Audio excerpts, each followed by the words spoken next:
yako ya kina kama alivyosema kiongozi wetu hapa. Mimi na maswali mawili. Swali la kwanza nitalielekeza katika sekta wa biashara, hasa pale Sabasaba TanTrade, kwa Mheshimiwa Ratifa hapa. Na linasema hivi: serikali kupitia TanTrade imejipanga vipi kuangalia upya bei ya maonesho, yani wajasiriamali wadogo kushiriki katika maonesho ya Sabasaba, kwa sababu kumekuwa na malalamiko mengi sana. Mimi ni mmoja wa waandishi ambao nimepita kule Sabasaba.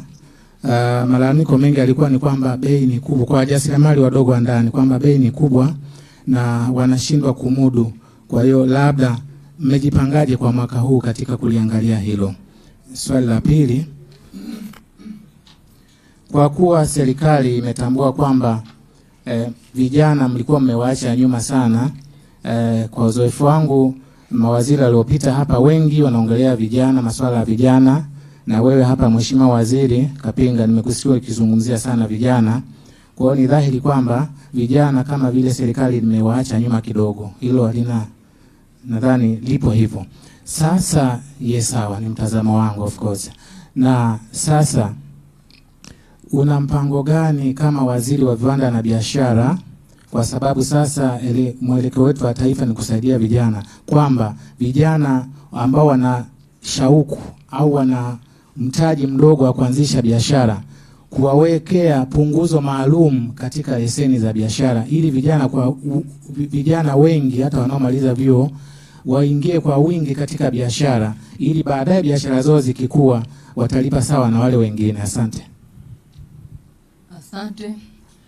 Karibu. Naomba tuulize maswali kwa kifupi ili tusichukue muda mrefu. Muda sio rafiki. Okay, Mheshimiwa Waziri, mimi ni Suleiman Msuya. Kwanza nipate fursa pia kupongeza, sababu kwanza uko active sana kwenye mitandao ya kijamii, na wewe na kufuatilia kila unachofanya, unaonyesha una jamii najua. Hongera kwa hilo.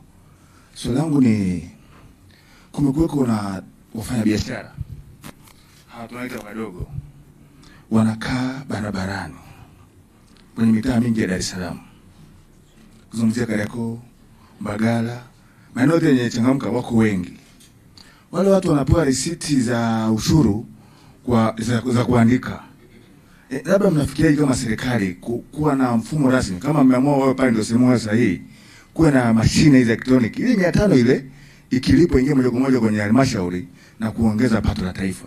Sababu kwa upande mwingine ni kero, lakini kwa mkitumia mfumo huo mtanufaika kama serikali. Ili mnalionaje kama mmeshinda kuwapeleka sehemu rasmi? Swala la pili ni swala la hawa vijana. Wiki iliyopita nilikuwa nimefanya ziara mkoa wa Morogoro na Njombe, na hasa kujua milimani kwenye kilimo.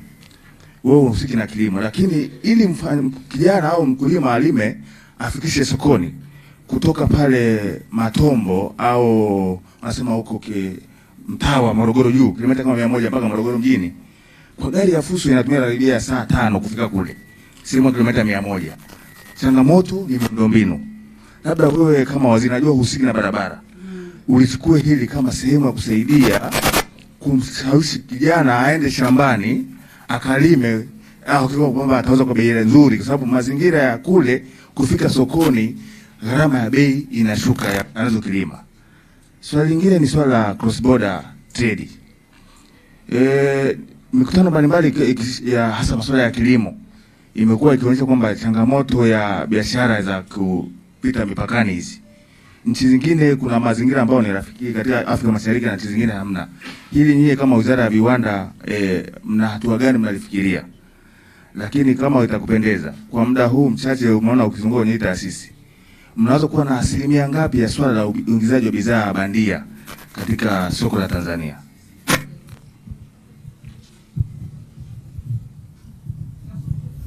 Asante sana Suleiman Msuya. Naomba wote mnaouliza maswali mtaje majina yenu na muulize maswali yenu kwa kifupi, lakini muishike maiki kama nilivyoshika, maana Msuya kwenye kisemeo ndo aliweka mikono yake. Karibu. Naitwa Belinda Semtanji, natokea Sati Media. Kwanza nipongeze Wizara ya Viwanda na Biashara. Kiukweli wajasiriamali tunaona wakikua, sisi tunafanya vipindi vya wajasiriamali tunaona wakikua. Lakini swali langu moja kwa moja ambalo mimi linaniumiza kama Mtanzania, napoona vifungashio, Mheshimiwa Waziri. Yaani mtu anayetengeneza sabuni, chupa hiyo hiyo unaikuta ina asali, chupa hiyo hiyo ina tomato sauce, chupa hiyo yani bidhaa zote za wajasiriamali. Kiukweli wajasiriamali wameamka, na nimewahi pia kutembelea SIDO, nimeona wanavyofundishwa vizuri, na pia kwa kufanya mahojiano nao nimeona kila mtu akileta bidhaa unaona ni nzuri. Na pia tumetembelea nchi za wenzetu.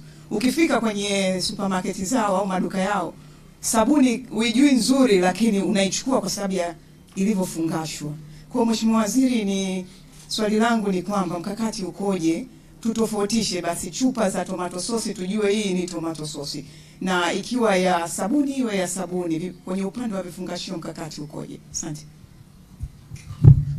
Mheshimiwa Waziri, naomba nikukaribishe ujibu maswali hayo ya awali. Maliza, tutaenda kwenye raundi ya pili kama muda utaruhusu. Karibu Mheshimiwa. Asante sana, nashukuru.